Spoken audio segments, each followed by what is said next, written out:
கர்த்தருடைய பரிசுத்த நாமம் என்றென்றைக்குமே மகிமைப்படுவதாக. உங்கள் யாவரையும் கர்த்தராகிய இயேசு கிறிஸ்துவினுடைய விலையேற பெற்ற நாமத்தில் அன்போடு கூட இந்த நாளுடைய செய்திக்காக நான் வரவேற்கிறேன். நான் ஏற்கனவே சொன்னதைப் போல இந்த செய்தி நம்முடைய குடும்ப முகாமினுடைய கருப்பொருளுக்கு சம்பந்தப்பட்டதான ஒரு செய்தி. இந்த நாளுடைய வார்த்தையை நாம் ஆழமாக கவனிப்பது நமக்கு அவசியமாயிருக்கும். யோவான் 3வது அதிகாரம் 16வது வசனம். அநேகர் வேதத்தை திருப்பாமலேயே மனப்பாடமாய் சொல்ல முடியும். ஒட்டுமொத்த சபையாக இன்றைக்கு இந்த வசனத்தை மீண்டும் ஒரு முறையாக வாசிக்கலாம் அல்லது மனப்பாடமாய் சொல்லலாமா? தேவன் குமாரனை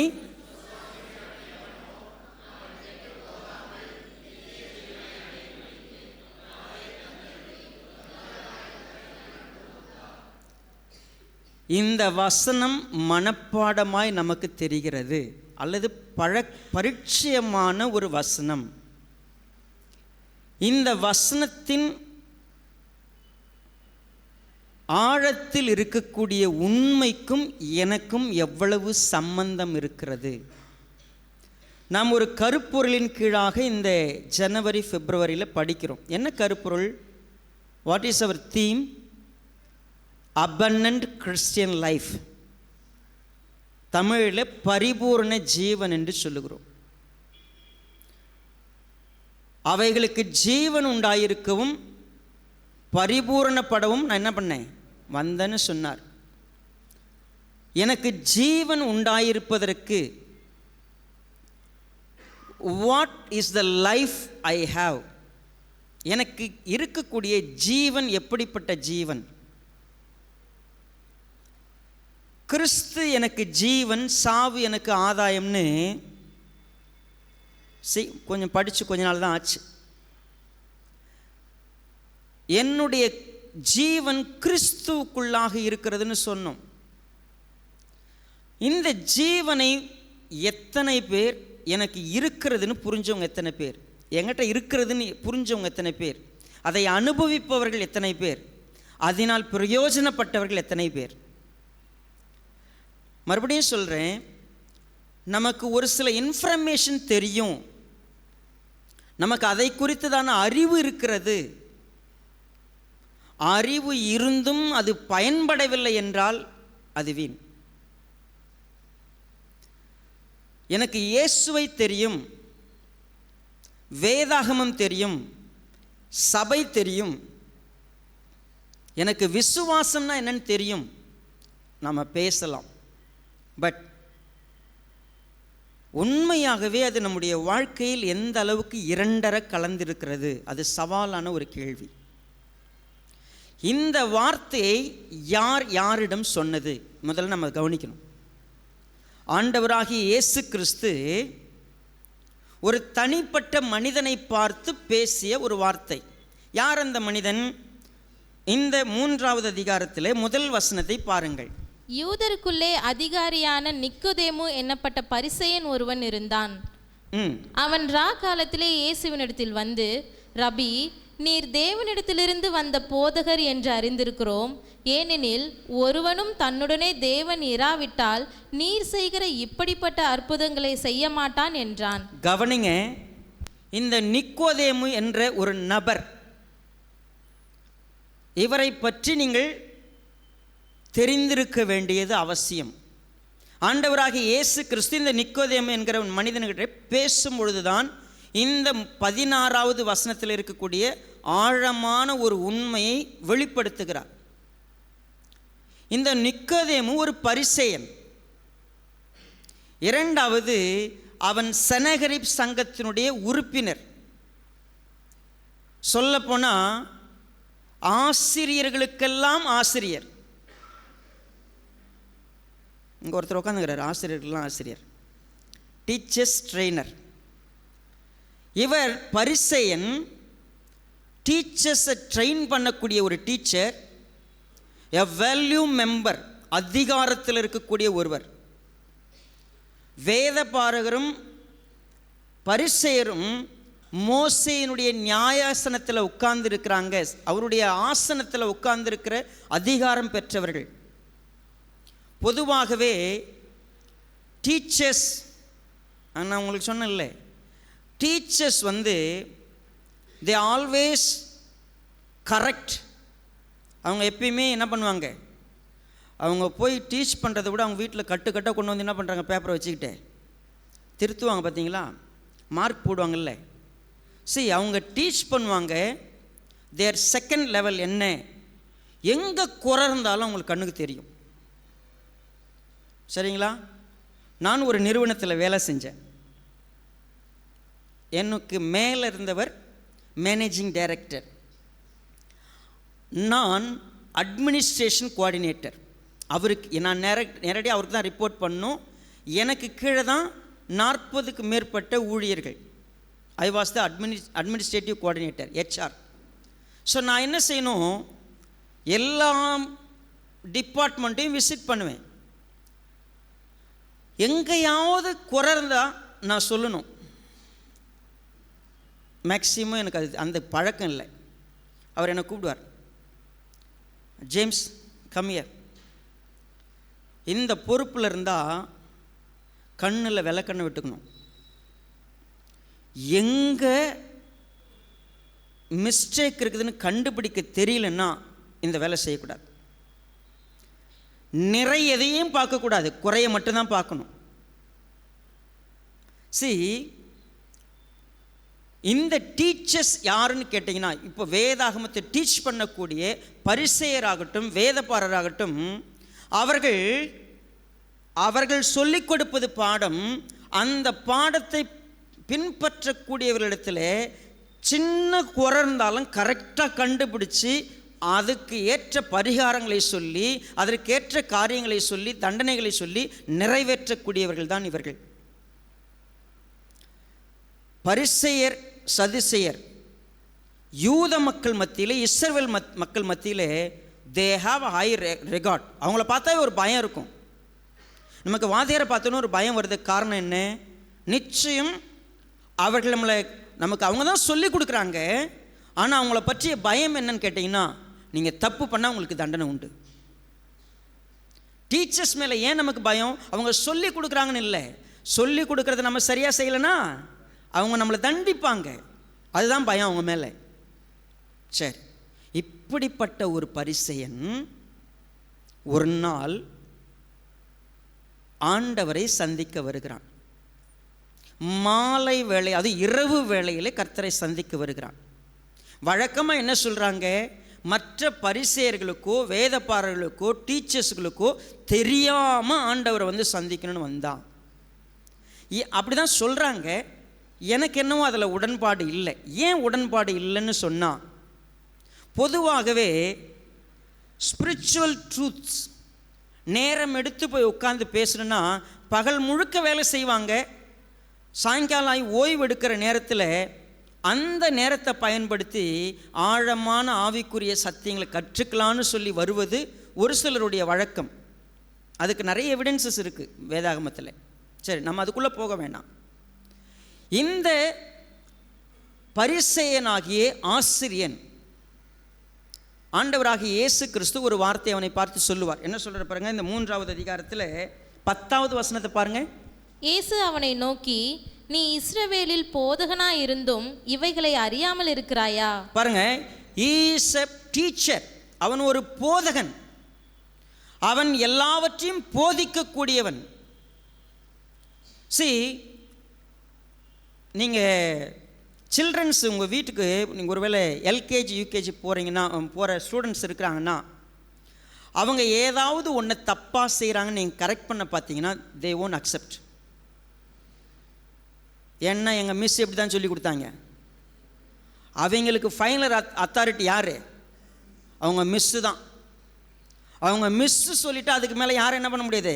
அப்பா நினச்சாலும் மாற்ற முடியாது, ஆத்தா நினச்சாலும் மாற்ற முடியாது. ஒரு விஷயத்துக்கு அதிகபட்சமான அறிவு யாருக்கு இருக்கிறது? ஆசிரியருக்கு உண்டு. அவங்களுக்கு தான் எல்லாம் தெரியும். நீங்கள் ஒரு 9th ஸ்டாண்டர்ட் படிக்கிற ஒரு ஸ்டூடெண்ட் அப்படின்னு சொன்னால் அவங்களுக்கு டீச் பண்ணுற அந்த டீச்சருக்கு மேம்பட்ட அறிவு உடைய ஒரு ஸ்டூடெண்ட் அங்கே இருக்க மாட்டார். பொதுவாகவே இது வழக்கம். அவங்களுக்கு எல்லாம் தெரியும். ஒரு பாடத்தை குறித்து nook and corner they know. Any question they should answer. எந்த ஒரு கேள்வி கேட்டாலும் அவங்க பதில் சொல்லணும். அவங்க தான் சிறந்த ஆசிரியர். ஸோ ஹியர் கம்ஸ் அப் ஒரு பெஸ்ட் ஆசிரியர். அவங்களுடைய அறிவு எந்த அளவுக்கு உயர்ந்ததுன்னு மதிப்பு இருக்குதுன்னு சொன்னால், பொதுவாகவே நம்ம எல்லாருமே 6 அறிவுடையவங்க. நமக்கு இந்த அறிவை குறித்து கொஞ்சம் புரிஞ்சிக்கலாம். நமக்கு 6 அறிவுன்னு சொல்கிறோம்ல, நிறைய பேருக்கு 6 அறிவு இருக்குதானே சந்தேகம் இருக்குது. சரி, நமக்கு இருக்குதா இல்லையான்னு செக் பண்ணிக்கலாம். முதல் அறிவு தொடுகின்ற உணர்வு மூலமாய் வரக்கூடிய அறிவு. தொடுதல் தொடுதல்னு சொன்ன தொட்டா ஒரு செடிக்கு உணர்வு உண்டு. நீங்கள் போய் ஒரு செடியை தொடுங்க, தொட்டா சுருங்க தெரியுமா? ஆமாம் தானே? நீங்கள் சாதாரணமாக எல்லா மரம் செடி கொடிகளுக்கும் தொடு உணர்வு உண்டு. நீங்கள் அதை தொட முடியும். இரண்டாவது அறிவு தொடுகிற அந்த உணர்வின் மூலமாய் வரக்கூடியதற்கு பெயர், அது முதல் அறிவு. இரண்டாவது அறிவு நீங்கள் உங்கள் நாக்கின் மூலமாய் சுவை அறிவு, இரண்டாவது அறிவு. மூன்றாவது அறிவு முகர்வதின் மூலமாய் வரக்கூடிய அறிவு, மூக்கு வழியாக வர்றது. நான்காவது அறிவு கண்களின் மூலமாய் பார்வையின் மூலமாய் வரக்கூடிய அறிவு. ஐந்தாவது அறிவு காது. இப்போ 5ன்னு சொன்னால் இந்த 5ம் சேர்ந்து இருக்கிறது. தொடுதல், சுவை, நுகர்வு, பார்வை, கேட்கும் திறன், 5ம் சேர்ந்தவைகள் 5 அறிவு உள்ள பிராணிகள்னு சொல்கிறோம். இதை தாண்டி நம்முடைய மூளையை உபயோகம் செய்து பகுத்தறிகிற அறிவுக்கு பெயர்தான் 6வது அறிவு. சரி, நிறைய பேர் பகுத்தறிவுதல் இல்லாமல் மூளையை அப்படியே மழுக்குன்னு வச்சுட்டு இருக்கிறவங்க இருக்கிறாங்க. அவங்களுக்கு வெறும் தொடு அறிவு, சுவை அறிவு, நுகர்வு, பார்வை, கேட்கும் திறன் இது மட்டும் இருக்கும். சரி, அது பிரச்சனை இல்லை. இப்போது பகுத்தறிதலிலேயே பெஸ்ட் பீப்புள், படித்தவர்கள், கல்வியில் தேறினவர்கள், சிறப்பான டாக்டரேட் முடித்தவங்க, அவங்க தான் பெஸ்ட் பீப்புள். அவங்க சொல்கிறதுக்கு மேற்பட்டு எதுவும் கிடையாது. அறிஞர்கள், ஞானிகள்னு சொல்லக்கூடியவங்க அப்படி பேசுகிறாங்க. அப்படிப்பட்ட ஒருத்தர் தான் ஆண்டவராகி இயேசு கிறிஸ்துவிடத்தில் வந்தார். அந்த நபர் இரவில் ஆண்டவராகி இயேசு கிறிஸ்துவை கிரீட் பண்ணார். பொதுவாகவே மேல்நிலையில் இருப்பவர்கள் இன்னொரு அதே நிலையில் இருக்கிறவங்கள பாராட்டுறது ரொம்ப ரொம்ப கஷ்டம். இயேசுவானவர் அவர் பாராட்டுறார். என்ன பாராட்டுறார்? 2வது வசனத்தில், ரபி, நீர் தேவனிடத்திலிருந்து வந்த போதகர் என்று அறிந்திருக்கிறோம். ஏனெனில் ஒருவனும் தன்னுடனே தேவன் இராவிட்டால் நீர் செய்கிற இப்படிப்பட்ட அற்புதங்களை செய்ய மாட்டான் என்றான். பாருங்க, பொதுவாகவே பரிசேயர், வேதபாரகர் எல்லாருக்கும் ஒரு விஷயம் புரியுது. என்ன? தேவன் ஒரு மனிதனிடத்தில் இல்லை என்று சொன்னால் நீர் செய்யக்கூடிய இப்படிப்பட்ட அற்புதங்களை என்ன பண்ண முடியாது? செய்ய முடியாது. நீர் தேவனால் அனுப்பப்பட்டவர் என்பதை நாங்கள் ஒத்துக்கொள்ளுகிறோம். அவன் அவரிடத்தில் ஒரு காரியத்தை தெரிந்து கொள்ள விரும்பினான். See, you want to get to know more about Jesus.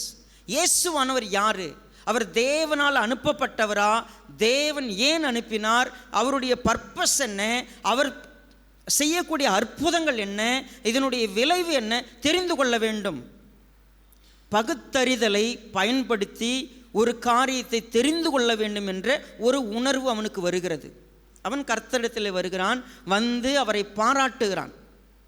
ஆண்டவராகிய இயேசு கிறிஸ்து, யூதர்களுடைய வழக்கம் ஒருவர் வாழ்த்தினால் திருப்பி அவங்க என்ன செய்யணும்? வாழ்த்தணும். ஆனால் ஆண்டவராகிய இயேசு கிறிஸ்து திருப்பி வாழ்த்தையெல்லாம் தெரியப்படுத்தாமல் டைரெக்டாக ஒரு விஷயம் சொல்கிறார்.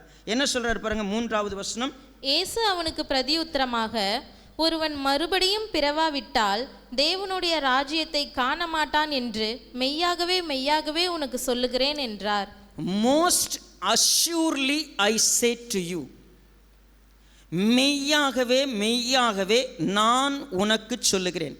நீங்கள் வேதாகமத்தை படிக்கும் பொழுது ரொம்ப கவனமாக உற்று கவனிச்சா இதில் ஒரு பியூட்டி இருக்கிறது. வந்து பேசக்கூடிய நபர் யார், யார் பேசுவது? நான் ஏற்கனவே சொல்லிட்டேன், பகுத்தறிவிலே தேர்ந்த ஒரு ஆசிரியன், வேதாகமத்தை கரைத்து குடித்தவன், எல்லா சட்ட நுணுக்கங்களையும் தெரிந்தவன். அவன் இயேசுவினிடத்தில் வந்து அவனிடத்தில் இல்லாத ஒரு 2 குவாலிட்டியை பேசுகிறான். என்ன குவாலிட்டி? இப்படிப்பட்ட அற்புதம் செய்ய வேண்டும் என்றால் அவனோடு யார் இருக்க வேண்டும்? தேவன் இருக்க வேண்டும். தேவனிடத்திலிருந்து வந்தால் மட்டுமே இது நடக்கும். ஸோ என்னிடத்தில் இல்லாத ஒன்று இவரிடத்தில் இருக்கிறது, நான் அதை தெரிந்து கொள்ள வேண்டும் என்று சொல்லும் பொழுது அவனிடத்தில் இருப்பதாக அவன் கொண்டிருக்கக்கூடிய காரியம் என்ன? எவ்ரி அத்தாரிட்டி இந்த வேதாகமத்தில் இருக்கக்கூடிய வார்த்தை மட்டுமே என்பதை அவன் நம்புகிறான், உறுதியாக எடுத்துக்கொள்ளுகிறான். அவனிடத்தில் வேதாகமத்திலிருந்து ஒரு வசனத்தை எடுத்து சொல்லலை. வேதாகமத்தில் ஏசாயா, எரேமியா, எசேக்கியேல், ஒருவேளை சங்கீதம், எந்த புத்தகத்தையும் கோட் பண்ணாமல் டைரக்டாக ஒரு வார்த்தை சொல்கிறார். ஒருவன் மறுபடியும் பிறவாவிட்டால் தேவனுடைய ராஜ்யத்தில் என்ன பண்ண முடியாது? பிரவேசிக்க முடியாதுன்னு பேசினார். இப்போ என்ன கவனிக்கணும்? தேவனுடைய ராஜ்யம்னு ஒன்றை குறித்து இயேசுவானவர் பேசுகிறார். யார்கிட்ட பேசுகிறாரு? ஏற்கனவே தன்னை குறித்த ஒரு எண்ணம் உடைய ஒரு மனிதன். என்ன எண்ணம் அவனுக்கு? நான் இஸ்ரவேலன், நான் தேவனுடைய பிள்ளை, எனக்கும் தேவனுக்கும் உடன்படிக்கை இருக்கிறது, தேவன் எனக்கு சத்தியத்தை கொடுத்திருக்கிறார், நான் தேவனுக்கு சொந்தமானவன்ற எண்ணத்தில் இருக்கிற ஒருத்தங்கிட்ட பேசுகிறார். என்ன சொல்கிறாரு? நீ இஸ்ரவேலன் நினைக்கலாம், வேதாகமத்தை கையில் வச்சிருக்கலாம், நீ உன்னுடைய வாழ்க்கையில் கர்த்தருக்கு சொந்தமானவன் நினச்சிருக்கலாம், ஆனால் தேவனுடைய ராஜ்யத்துக்குள்ளே பிரவேசிக்கணும்னா மறுபடியும் நீ பிறக்கணும்னு சொன்னார். அவர் பேசினது, அவன் சொன்ன கிரீட்டிங்ஸை விட்டார், அவன் வந்த நோக்கத்தை நிறுத்திட்டாரு. இப்போ அவனுக்கு ஒரு விஷயத்தை சொல்கிறார், நீ மறுபடியும் பிறக்கணும். இப்போ சர்ச்சுக்குள்ளே நம்ம எல்லாருமே உட்கார்ந்துருக்குறோம். நமக்கு யோவான் 3:16 நல்லா தெரியும். நமக்கு இந்த வசனங்கள்லாம் நிச்சயமாக படிச்சிருக்கிறோம். நிக்கோதேமை பற்றி நமக்கு தெரியும், நம்ம வாசித்துருக்கிறோம். இப்போ ஆண்டவராகிய இயேசு கிறிஸ்து நிக்கோதேமை போல் நம்மகிட்ட நிறுத்திட்டு, நீ எல்லாம் இப்போ நிறுத்து, நான் உனக்கு ஒரு செய்தி சொல்கிறேன், நீ மறுபடியும் பிறக்க வேண்டும். எத்தனை பேர் உங்களால் மனசில் ஆழமாக நான் மறுபடியும் பிறந்திருக்கிறேன்னு சொல்ல முடியும்? நான் மறுபடியும் பிறந்த ஒரு நபர். நாங்கள் இயேசுவை ஏற்றுக்கிட்டோம், நாங்கள் ஞானஸ்நானம் வாங்கிட்டோம், நாங்கள் சர்ச்சில் இருக்கிறோம், பைபிள் வாசிக்கிறோம், ஜெபம் பண்ணுறோம். ஆனால் கேள்வி இதுதான், நீ மறுபடியும் பிறந்திருக்கிறாயா? மறுபடியும் பிறக்க வேண்டும் என்று அவர் சொன்ன மாத்திரத்தில் நிக்கோதேமு என்ன கேட்குறான் பாருங்க. ஒரு மனிதன் முதிர் வயதாயிருக்கையில் எப்படி மறுபடியும் பிறக்க முடியும்? அவன் தன் தாயின் கர்ப்பத்தில் 2ஆம் தரம் பிரவேசித்து பிறக்க முடியுமா? ஒரு டீச்சர் சாதாரணமாக பேசிக்காக நல்லா கவனிங்க, அவனுக்கு சயின்ஸ் தெரியுது, அவனுக்கு இயற்கையாய் நடக்கக்கூடிய விஷயங்கள். ஒரு மனிதன் மறுபடியும் பிறக்கணும்னா எப்படி தாயின் வயிற்றுக்குள்ளே போய் திரும்ப பிறக்க முடியும்? என்ன பேசுகிறீங்க நீங்கள்? அவனுடைய நாலேஜ், அவனுடைய அண்டர்ஸ்டாண்டிங், அவனுடைய சயின்ஸ் எல்லாம் பேசுது. அவன் ரீசன் சொல்கிறான், அவன் லாஜிக் சொல்கிறான், அவன் சயின்ஸை பேசுகிறான். எப்படி ஒரு மனுஷன் திரும்ப பிறகு என்ன பேசுகிறீங்க நீங்கள்? உண்மையாகவே அநேகர் கர்த்தரை அறியாமல் அவங்க சயின்ஸ் படிச்சிருப்பாங்க, ஹிஸ்ட்ரி படிச்சிருப்பாங்க, மேக்ஸ் படிச்சிருப்பாங்க, எல்லா விதமான உயரிய படிப்பும் படித்து அறிவுடையவர்களாக இருப்பார்கள். ஒரு காரியத்தை எப்படி பகிர்ந்து பார்க்கணும்னு சரியாக தெரியும். ஆனால் ஒன்று அவங்களுக்கு தெரியாது. என்ன தெரியாது? வேதத்தின் மூலமாய் கர்த்தர் ஒருவர் ஜீவனுள்ள வார்த்தையின் மூலமாய் ஒருவனிடத்தில் தொட முடியும்னு தெரியாது. நிக்கோதேமை போல இங்கே அநேகர் இருக்கிறோம், பல வருஷமாக உட்கார்ந்து இருக்கிறோம். நமக்கு இவைகள் எல்லாம் பாடங்களாக இருக்கிறது. பாடங்கள் என்று சொல்லும் பொழுது நமக்கு அறிவுக்கு தெரியும், ஆனால் அதற்குள்ள ஜீவன் இருக்கிறதான்னு கேட்டால் இல்லை. ஏன் தெரியுமா? நிக்கோதேமை போல தான் நீங்கள் நானும் இயற்கையாக பேசுகிறோம். எப்படிங்க ஒரு வயசு, நான் இப்போ எனக்கு 20 வயசுங்க, எனக்கு 25 வயசு, எப்படி போய் அம்மா வயிற்றில் பிறக்க சொல்கிறீங்க? நடக்கிற விஷயம் அது. ஆண்டவராகிய இயேசு கிறிஸ்து அவனுக்கு பதில் சொன்னார். என்ன சொன்னார் பாருங்க. இயேசு பிரதியுத்தரமாக, ஒருவன் ஜலத்தினாலும் ஆவியினாலும் பிறவாவிட்டால் தேவனுடைய ராஜ்யத்தில் பிரவேசிக்க மாட்டான் என்று மெய்யாகவே மெய்யாகவே உனக்கு சொல்லுகிறேன். மறுபடியும் பிறக்கணும்னா மாம்சத்தில் பிறக்கிற பிறப்பு பற்றி நான் பேசல. அவன் ஜலத்தினாலும் ஆவியினாலும் பிறக்க வேண்டும். மாம்சத்தில் பிறப்பது, நீ மாம்சத்தில் ஒரு முறை அம்மா வயிற்றிலிருந்து பிறந்தல்ல, நான் அந்த பிறப்பை பற்றி பேசல, ஆவியினால் பிறக்கிறத பற்றி பேசுகிறேன். சரி, இது எப்படி அப்படின்னு சொன்னால், நீங்கள் மறுபடியும் பிறக்க வேண்டும் என்று நான் உனக்கு சொன்னதை குறித்து அதிசயப்பட வேண்டாம். காற்றானது தனக்கு இஷ்டமான இடத்திலே வீசுகிறது, அதன் சத்தத்தை கேட்கிறாய். ஆகிலும் அது இன்ன இடத்திலிருந்து வருகிறது என்றும் இன்ன இடத்திற்கு போகிறது என்றும் உனக்கு தெரியாது. ஆவியினால பிறக்கிற பிறப்பும் அப்படித்தான். ஆவியினால பிறக்கிறதுனா என்ன? ஜலத்தினாலும் ஆவியினாலும் பிறக்கிற ஒரு பிறப்பு இருக்கிறது. அந்த பிறப்பு ஒருவேளை இஸ்ரவேலில் போதகனாயிருந்த உனக்கு இதை பற்றி ஒரு செய்தியும் தெரியவில்லை என்பது ஆச்சரியம்தான். என்னங்க, இவ்வளோ நாளாக படிச்சிருக்கிறோம், ஆனால் ஆவியினால் பிறக்கிற பிறப்புன்னு ஒன்று இருக்குதுன்னு ஏன் எனக்கு தெரியல? இஸ்ரவேலில் போதகனாயிருந்தும் உனக்கு இது தெரியல அப்படின்னு சொன்னா ஐ ஒண்டர், நான் ஆச்சரியப்படுறேன். ஏன்னா வேதாகமத்தில் இரண்டாவது பிறப்புன்னு ஒன்று இருக்கு. மறுபடியும் ஒரு மனிதன் பிறக்க வேண்டும். அவன் மறுபடியும் பிறக்கிறது எப்படி நடக்கும்? ஏதோ புதிய ஏற்பாட்டில் சொன்ன வார்த்தை மட்டும் இல்லது, வேதாகமம் முழுவதும் இந்த விஷயம் இருக்கிறது. நீ வேதாகமத்தை படித்தவன் தானே, நான் உனக்கு வேதாகம எக்ஸாம்பிளை கூட கொடுக்குறேன். But listen carefully. நீ உனக்கு தெரியல. அடுத்த வசனம் பாருங்க, 11வது வசனம். மெய்யாகவே மெய்யாகவே நான் உனக்கு சொல்லுகிறேன், நாங்கள் அறிந்திருக்கிறதை சொல்லி நாங்கள் கண்டதை குறித்து சாட்சி கொடுக்கிறோம், நீங்களோ எங்கள் சாட்சியை ஏற்றுக்கொள்ளுகிறதில்லை. கவனிங்க, மெய்யாகவே மெய்யாகவே அத்தாரிட்டியோட சொல்றாரு. ஈஸ் வேர்ட் ஃப்ரம், நம்ம போன வாரம் படித்தோம், ஆதியிலே வார்த்தை இருந்தது, அந்த வார்த்தை தேவனாக இருந்தது, அந்த வார்த்தை மாம்சமாகி தான் இந்த பூமியில் யார் வந்தது? இயேசுவானவர் வந்தார். இப்போ அந்த வார்த்தை பேசுகிறது, நான் எதை கண்டிருக்கிறேனோ எதை கேட்டிருக்கிறேனோ அதைத்தான் உனக்கு சொல்கிறேன். லிசன். இப்போ என்ன கவனிக்க முடியுமா பாருங்க. நிறைய நேரத்தில் சயின்ஸ், லாஜிக், ரீசன் எல்லாம் சரியாக இருந்தால் ஒத்துக்கொள்வோம். நான் சொன்னேன்ல, அறிவு, 1 அறிவு, 2 அறிவு, 3 அறிவு, 4 அறிவு, 5 6 அறிவு. இந்த 6 அறிவு இருக்குல்ல, இந்த 6 அறிவு என்பது என்னன்னு கேட்டிங்கன்னா, அறிவு என்பது நான் வளர்த்து கொண்ட ஒன்று. அந்த அறிவு ஒருவருக்கொருவர் வித்தியாசப்படும். எல்லாருக்கும் ஒரே அறிவு இருப்பதில்லை.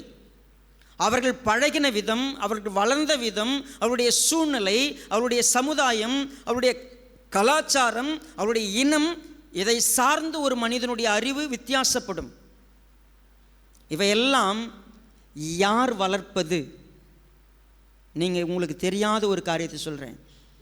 உங்களை மனிதர்கள், எந்த மனிதர்கள் வளர்த்தார்களோ அதன் அடிப்படையில் தான் உங்கள் அறிவு இருக்கும்.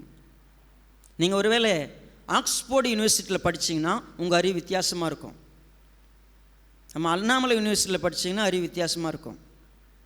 இல்லைன்னா இங்கே அண்ணம்மாள் கேட்ரிங் இன்ஸ்டியூட்டில் படித்தீங்கன்னா அதனுடைய அறிவு வித்தியாசமாக இருக்கும். வித்தியாசமான அறிவு நாம் வளர்க்கப்படுகிற விதம்தான். இன்றைக்கி எந்த சூழ்நிலை 10 நண்பர்கள் சேர்ந்து உங்கள் அறிவு வேறு மாதிரி மாற்றி வைக்க முடியும். உங்களுடைய பழக்க வழக்கங்களுடைய அறிவை மாற்றி வைக்க முடியும். இந்த அறிவு தான் உங்களுடைய எல்லைன்னு நினச்சிங்கன்னா அந்த அறிவு நிச்சயமாய் நித்தியத்திற்கு போகிற வழியை காட்டுவதற்கு உதவி செய்யாது. ஏன்னா இயேசுவானவர் சொன்னார், இந்த பூமியில் உங்களுக்கு எல்லை ஒன்று இருக்கிறது. இந்த எல்லை வரைக்கும் தான் அவங்க சொல்ல முடியும். நான் உனக்கு சொல்லுகிறேன், நான் சொல்கிறத கேளு. நீ பார்த்தல ஏசாயா, எரேமியா, எசேக்கியேல், இதை தாண்டின ஒன்று என்கிட்ட இருக்குது. என்னது அது? அவர் சொன்னார் பாருங்க, 13வது வசனம். பரலோகத்திலிருந்து இறங்கினவரும் பரலோகத்தில் இருக்கிறவருமான மனுஷகுமாரனே அல்லாமல் பரலோகத்துக்கு ஏறினவன் ஒருவனும் இல்லை. பரலோகத்திலிருந்து வந்த ஒரே ஒருத்தர் மனுஷகுமாரன் மட்டும்தான். மனுஷகுமாரனுக்குத்தான் எது சத்தியம்னு தெரியும், எது வழின்னு தெரியும், எது முக்கியம்னு தெரியும். பூமிக்குரிய காரியங்களை பேசும்போதே உனக்கு புரியல, அதுவே உனக்கு கஷ்டம். பரலோக காரியத்தை நான் உன்கிட்ட பேசினா நீ புரிஞ்சுக்கிறது ரொம்ப கஷ்டம். நான் உனக்கு ஒரு முக்கியமான வார்த்தையை சொல்கிறேன். இந்த வார்த்தை தான் அந்த வழி. அது என்ன வார்த்தை? நீ இவ்வளோ நாள் புரிஞ்சிக்காத ஒன்று நான் சொல்கிறேன், கேட்பியா அப்படின்னு கேட்டார். அது என்ன வார்த்தை பாருங்க, 15வது வசனத்தில் இருக்கிறது. தன்னை விசுவாசிக்கிறவன் எவனோ அவன் கெட்டு போகாமல் நித்திய ஜீவனை அடையும்படிக்கு உயர்த்தப்பட வேண்டும். பாருங்க, இங்க ஜீவனை குறித்து பேசுகிறார். நித்திய ஜீவன் ஒரு மனிதனுக்கு உண்டு. நீ பரலோக ராஜ்யத்தில் நுழைஞ்சனா நித்தியம் வரைக்கும் நீ வரணும், நித்திய வரைக்கும் உனக்கு வாழ்க்கை இருக்குதுன்னு சொன்னா அதுக்கு நீ ஒன்று செய்யணும், மனுஷகுமாரனை நீ நம்பணும். இந்த மனுஷகுமாரனை நம்புறதுக்கு ஒரே ஒரு வழி. நீ பைபிள் படிச்சிருக்கிறல்ல, நான் பைபிளில் உனக்கு ஒரு எக்ஸாம்பிள் சொல்லட்டுமா?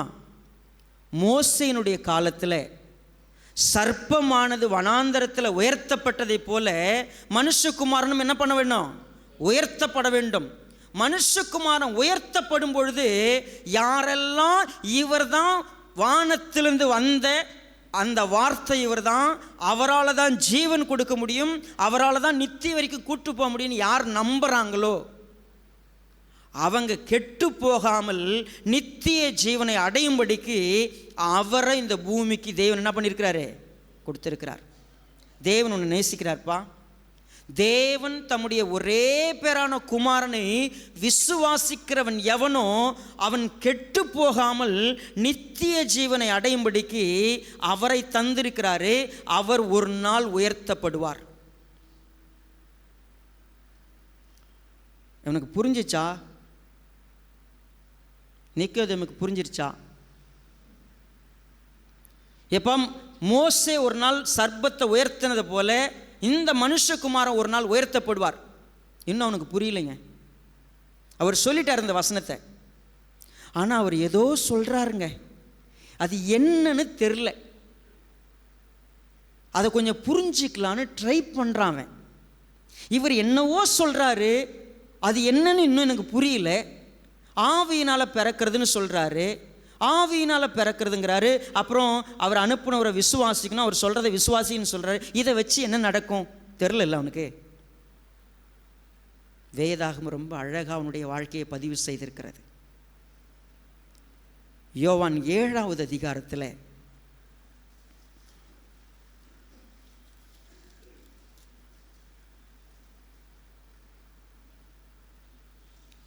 40வது வசனத்தை பாருங்க.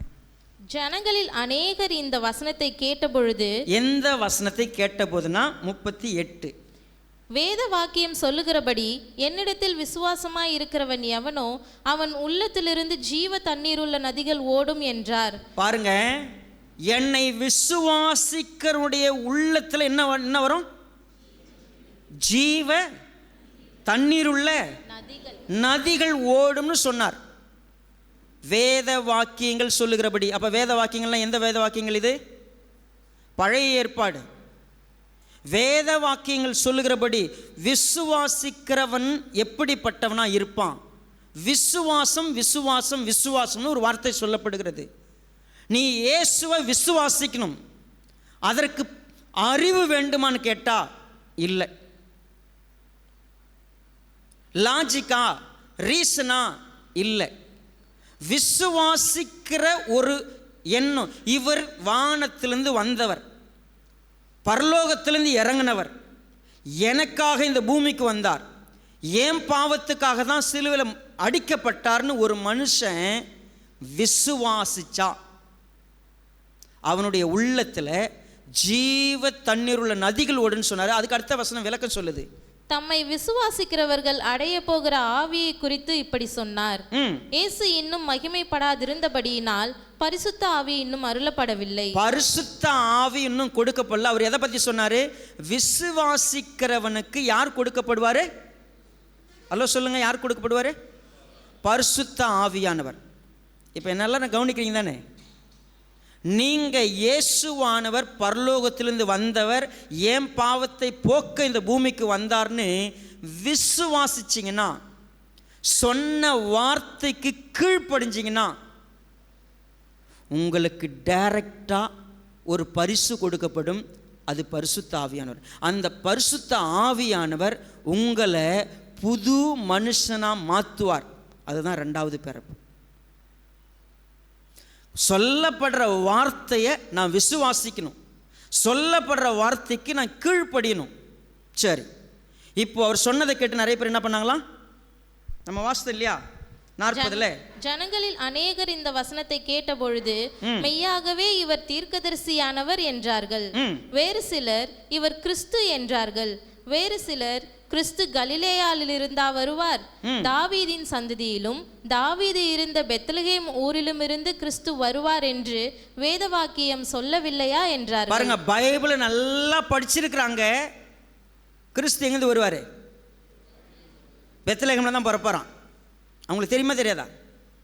ஆனால் இயேசுவானவர் எங்கே பிறந்தாருன்னு அவங்களுக்குலாம் இப்போ ஹிஸ்ட்ரி தெரியுது. அவர் என்ன ஊருக்காரர் இப்போ? ஆனால் ஒரிஜினலாக அவர் எங்கே பிறந்தார்? ஆனால் அது அவங்க கண்ணுக்கெல்லாம், அவங்க அறிவுக்கு எட்டலை. ஏன்னா அவங்க அறிவு கட்டின தெரியுமா? அவங்களுக்கு பார்த்ததெல்லாம் ஒரு மனுஷன் என்ன ஊர்லேருந்து வந்திருக்கிறான், அவ்வளோதான் தெரியும். அவங்களுக்கு அவ்வளோதான் அறிவு. அறிவு பரலோகத்துக்கு கூட்டு போவாதுங்க. ஏன்னா அதை தாண்டிய ஒரு விசுவாசம் உங்களுக்கு தேவை. என்ன விசுவாசம்? இப்போ பாருங்க, அந்த விசுவாசம் நிக்கோதேமுக்கு வந்துருச்சான்னு நம்ம பார்க்கலாம். சரிங்களா? அங்கே பாருங்க, குறிப்பாக எல்லாரும் என்ன சொல்கிறாங்க? அவரை கொலை செய்யணும்னு சொல்லிட்டு யோசிக்கிறாங்க. இப்போது 44 வாசிங்க. அவர்களில் சிலர் அவரை பிடிக்க மனதாயிருந்தார்கள், ஆகிலும் ஒருவனும் அவர் மேல் கை போடவில்லை. பின்பு அந்த சேவகர் பிரதான ஆசாரியரிடத்திற்கும் பரிசேயரிடத்திற்கும் திரும்பி வந்தார்கள். இவர்கள் அவர்களை நோக்கி, நீங்கள் அவனை ஏன் கொண்டு வரவில்லை என்று கேட்டார்கள். சேவகர் பிரதியுத்தரமாக, அந்த மனுஷன் பேசுகிறது போல ஒருவனும் ஒரு காலும் பேசினதில்லை என்றார்கள். அப்பொழுது பரிசேயர், நீங்களும் வஞ்சிக்கப்பட்டீர்களா? பரிசேயர் சொல்றாங்க, டே நீங்கள்லாம் வஞ்சிக்கப்பட்டீங்களா அந்த ஆள் சொல்றதை கேட்டு அப்படின்னு கேட்டுட்டு அடுத்த வசனம் பாருங்க. அதிகாரிகளிலாவது பரிசேயரிலாவது யாதாம் ஒருவர் அவனை விசுவாசித்ததுண்டா? இப்போ ஒரு கேள்வி இருக்குது. வேத பாரகர்ல, பரிசேயர்ல, அதிகாரியில ஒரே ஒரு ஆளை காட்டுங்க இயேசுவை விசுவாசிச்சுன்னு சொல்றதுக்கு. ஏன்னா எங்களுக்கு எல்லாருக்கும் அறிவு இருக்குது. என்ன அறிவு தெரியுமா? அடுத்த வசனம் பாருங்க. வேதத்தை அறியாதவர்களாகிய இந்த ஜனங்கள் சபிக்கப்பட்டவர்கள் என்றார்கள். இப்ப விசுவாசத்துக்கு வந்தவங்களாம் யாரா? விசுவாசிக்கிறவங்களாம் யாரு? சபிக்கப்பட்டவங்க. வேதத்தை நல்லா தெரிஞ்சவன் யாரு பின்னால போக மாட்டான்? இயேசு பின்னால போக மாட்டான். இப்போ ஒருத்தன் வராருங்க, வாசிங்க. ராத்திரியிலே அவரிடத்திற்கு வந்தவனும், ராத்திரியில அவரிடத்துக்கு வந்தவனும் அவர்களில் ஒருவனுமாகிய நிக்கதோமு என்பவன் அவர்களை நோக்கி, ஒரு மனுஷன் சொல்வதை கேட்டு அவன் செய்கைகளை அறிகிறதற்கு முன்னே அவனை ஆக்கினைக்குட்படுத்தலாம் என்று நம்முடைய நியாயப்பிரமாணம் சொல்லுகிறதா என்றான். இப்ப அவங்ககிட்ட சொல்றான், ஏன்பா அவர் சொல்றது என்னன்னே இன்னும் என்ன பண்ணல, நம்ம அதனுடைய முடிவே என்னன்னு தெரியல, அதுக்குள்ளே எதுக்குப்பா நீங்கள் அவரை கொலை செய்யலைன்னு சொல்கிறீங்க? ஸ்டில் நிக்கோதேமு அவர் சொன்னதை நம்பலாமா நம்பக்கூடாதா? அவர் சொன்னார், நான் தான் வானத்திலேருந்து இறங்கி வந்திருக்கிறேன், என்ன நீ விசுவாசிச்சா உனக்கு நித்திய ஜீவன். நான் அவரை விசுவாசிக்கிறேன்னா, அவர் சொன்னார் மனுஷகுமாரன் உயர்த்தப்படணும். அப்போ அந்த உயர்த்தப்பட்ட இந்த மனுஷகுமாரனை யார் விசுவாசிக்கிறாங்களோ அவங்களுக்கு நித்திய ஜீவன். பரிசேயர்களோ அதிகாரிகளோ அவரை விசுவாசிக்கிறதுக்கு ஒருத்தனும் இல்லை. ஆனால் இங்கே ஒருத்த மனசு விசுவாசிக்கலாமா தெரிஞ்சுக்கலாமா அப்படின்னு அப்படியே தாளம் போட்டுக்கிட்டு இருக்கு. அப்படி தாளம் போட்டிருக்கிற ஒருனுடைய வாழ்க்கையில் ஒரு நாள் வந்துச்சு. ஆண்டவராகிய இயேசு கிறிஸ்து பிடிக்கப்பட்டார், நியாயசத்துக்கு முன்னாடி கொண்டு வரப்பட்டார், தீர்ப்பிடப்பட்டார், சிலுவைக்கு கொண்டு போகப்பட்டார், சிலுவையில் அடிக்கப்பட்டார், அவர் உயிர் விட்டுட்டார். இதெல்லாம் பார்த்துக்கிட்டு இருக்கிறான் நிக்கோதேமு.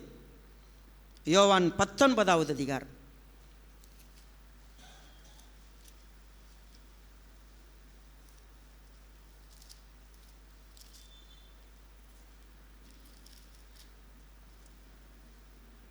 முப்பத்தி 9வது வசனம்.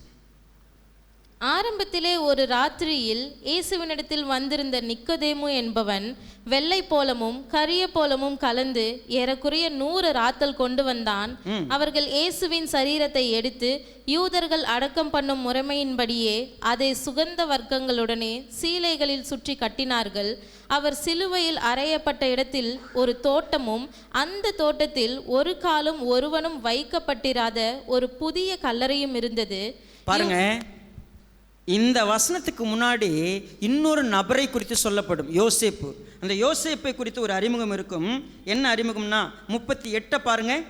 இவைகளுக்கு பின்பு அரிமத்தியனாகிய ஊரானும் யூதருக்கு பயந்ததினால் இயேசுவுக்கு அந்தரங்க சீஷனுமாகிய யோசேப்பு. இப்போ இயேசுவுக்கு அந்தரங்கமா ஒரு சீஷன் இருந்தான். அவன் பேர் என்னது? யோசேப்பு. அவனுக்கு பின்னால ஒருத்தனை சேர்த்துருக்குது. அவன் யார்?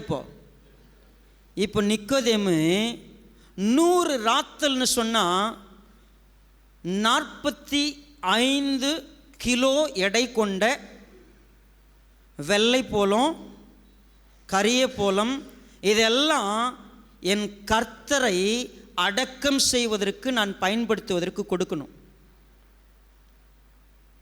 யார் இவன்? ஆரம்பத்தில் வந்து இயேசுவின் வார்த்தையை அவர் யாருன்னு தெரிஞ்சுக்கணும்னு வந்தவன். அவனுக்கு ஒரு சத்தியம் சொல்லப்பட்டது, மனுஷகுமாரன் ஒரு நாள் உயர்த்தப்படுவார். இந்த உயர்த்தப்பட்டிருக்கிற அந்த இயேசுவினிடத்தில் நீ விசுவாசம் கொண்டால் உனக்கு நித்திய வாழ்க்கை உண்டு. நீ எப்போ விசுவாசிக்கிறியோ அப்பயே உனக்கு பரிசுத்த ஆவியானவர் கொடுக்கப்படுவார். நீ ஒரு புதிய மனுஷனாக மாறுவே. புதிய மனுஷனாக மாறுறதுங்கிறது அடுத்த செகண்டே இயேசுவானவர் மரித்து விட்டார்னு சொல்லும் பொழுது இதுவரைக்கும் பயந்து உட்கார்ந்திருந்த அந்த பரிசேயன், இதுவரைக்கும் இந்த சமுதாயத்தை பார்த்துக்கிட்டு இருந்தவன், இந்த உலகத்தில் இனி எனக்கு வேற எதுவும் தேவையில்லை, இயேசுவை நம்பினா போதும், அதனால் நான் இனிமேல் யாருக்கும் பயப்பட மாட்டேன், நான் வைத்திருக்கிற என்னுடைய சொத்தை கொண்டு வந்து அவரை அடக்கம் செய்வதற்கு பயன்படுத்துவேன். விசுவாசம் அவனுடைய கிரியைகளில் வந்தது. இயேசு அவன் விசுவாசித்தான். யோவான் 3 ஆண்டவராகிய இயேசு கிறிஸ்து என்ன சொன்னாரோ அதை விசுவாசிக்கிற இருதயம் அவருடைய மரணத்துக்கு பின்னால் அவனுக்கு வந்துருச்சு. இவையெல்லாம் நமக்கு எழுதப்பட்டு வைக்கப்பட்டிருக்கிறது. நீங்கள் இத்தனை வருஷமாக சபைக்கு வர்றீங்க, நீங்கள் கையில் வசனம் வச்சுருக்கிறீங்க.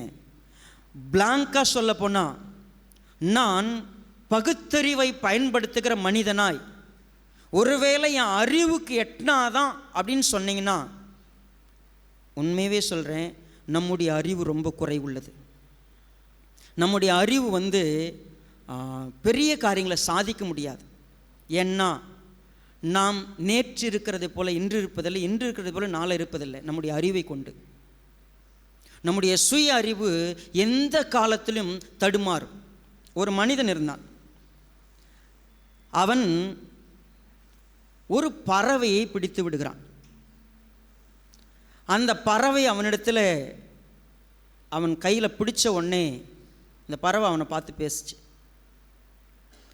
தயவு செய்து என்னை விட்டுரு, நீ என்னை விட்டால் உனக்கு 3 ஆலோசனைகள் நான் கொடுக்குறேன், 3 அட்வைஸ் நான் கொடுப்பேன், நிச்சயமாக உனக்கு பிரயோஜனமாக இருக்கும்.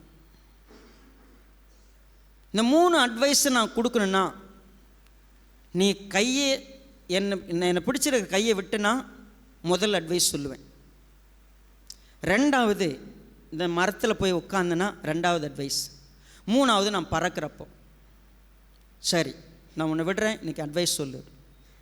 விட்டவொன்னே சொல்லிச்சு, உன் லைஃப்பில் கடந்த காலத்தில் நீ இழந்தவைகளையும் நீ தவற விட்டவைகளையும் பற்றி என்றைக்கும் கவலைப்படாத, ஒரு புது வாழ்க்கை இருக்குதுன்னு நம்பு, உன் வாழ்க்கை சிறப்பாக இருக்கும். ரைட், போயிட்டு கிளமையில உட்காந்துருச்சு. உட்காந்துட்டு இப்போ 2வது அட்வைஸ் சொல்லுது, யார் எதை சொன்னாலும் உன்னுடைய அறிவை கொண்டு என்ன பண்ண, யோசி. சொல்கிறதெல்லாம் என்ன பண்ணக்கூடாது, அப்படியே எடுத்துக்கூடாது, உன் அறிவை கொண்டு யோசி. சொல்லிட்டு அவனுக்கு சொல்லுது, அறிவு கட்ட முட்டாளே, நீ என்னை விட்டுட்ட, என் வயிற்றுக்குள்ளே 2 பெரிய வைரங்கள் இருக்கிறது.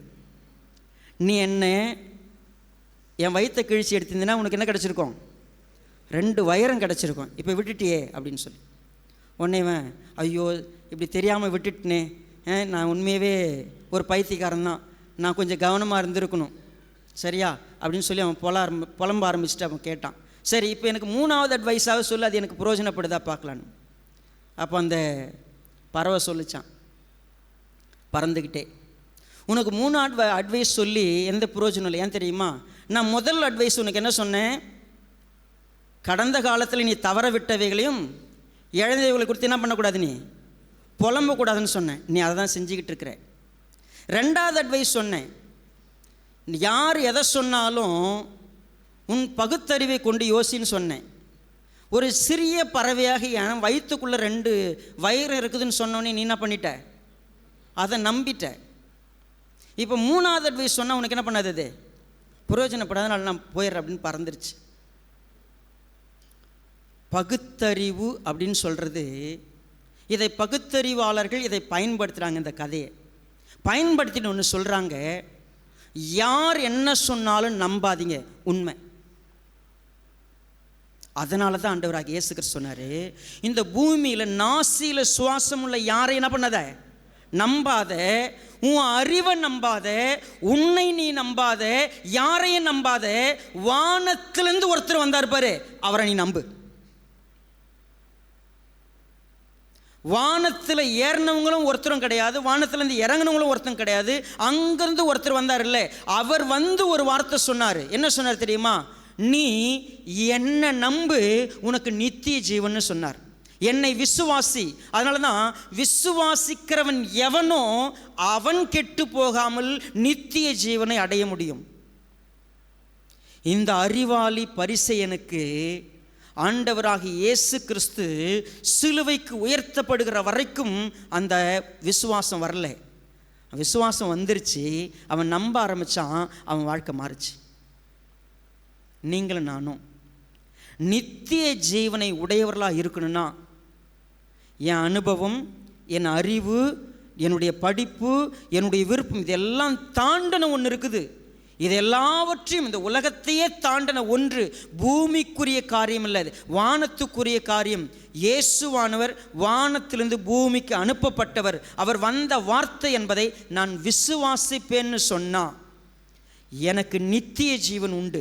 இந்த நித்திய ஜீவன் எப்படி கிடைக்கிறது? நான் விசுவாசிக்கிறதுக்கு இருதயத்தை கொடுக்கும் பொழுது அநேகர் தவறி போகலாம். நான் விசுவாசிப்பேன், நான் கீழ்ப்படிவேன். ஏன்னா தேவன் தமக்கு கீழ்ப்படுகிறவர்களுக்கு யாரை கொடுத்துருக்கிறாராம்?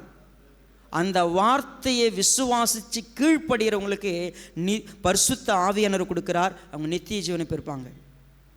ஒரு சிலர் இந்த விசுவாசத்துக்குள்ளே வர்றதுக்கு விரும்புறதில்லை. ஏன்?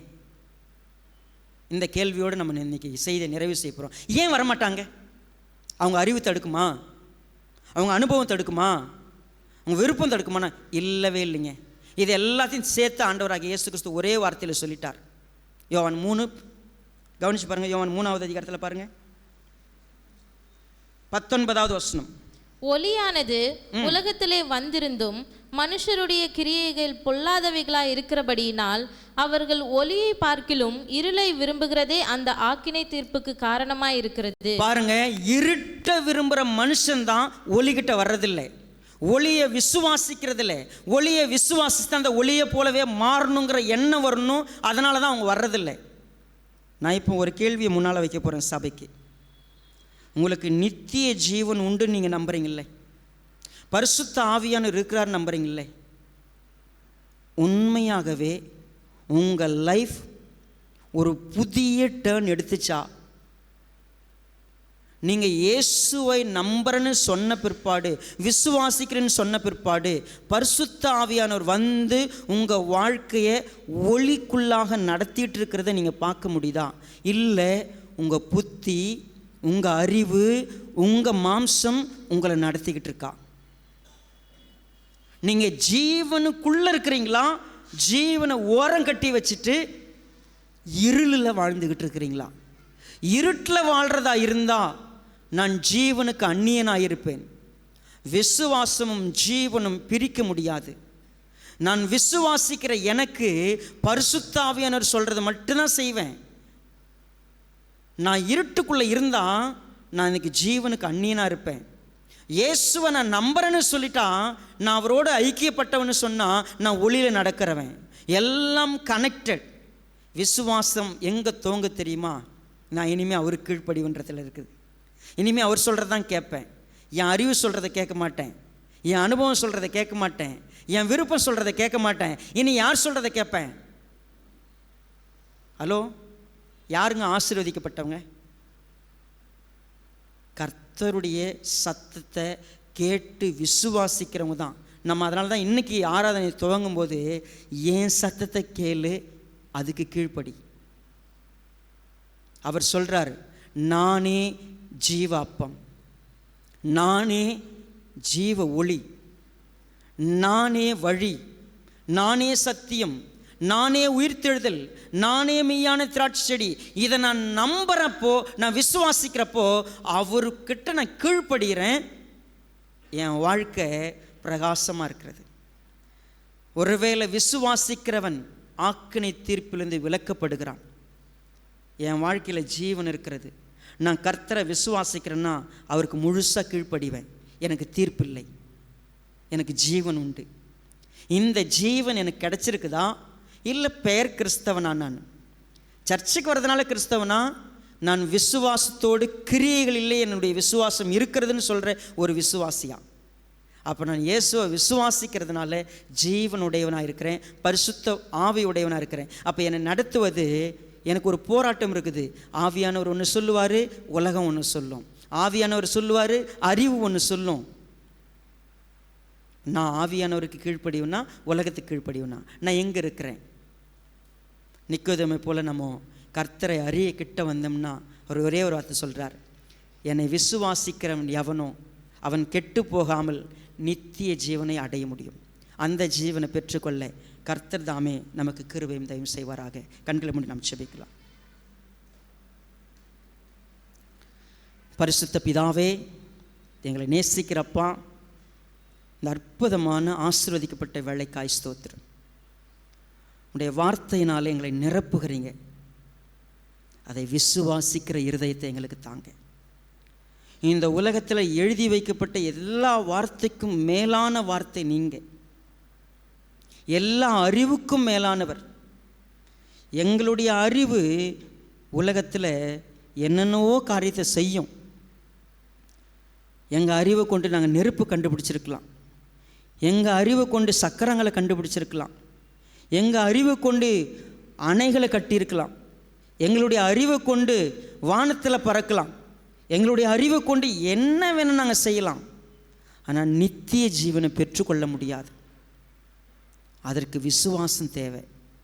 அந்த விசுவாசம் நிலையான வாழ்க்கைக்கு எங்களை கூட்டு போங்கிறத புரிஞ்சுக்க உதவி செய்யுங்க. உம்முடைய வார்த்தையினால் எங்களை தொடும்படியாய் பரிசுத்த ஆவியானவர் எங்களை உயிர்ப்பிக்கும்படியாய் ஒப்பு கொடுக்கிறோம். உம்முடைய ஆளுகை எங்களோடு கூட இருக்கட்டும்.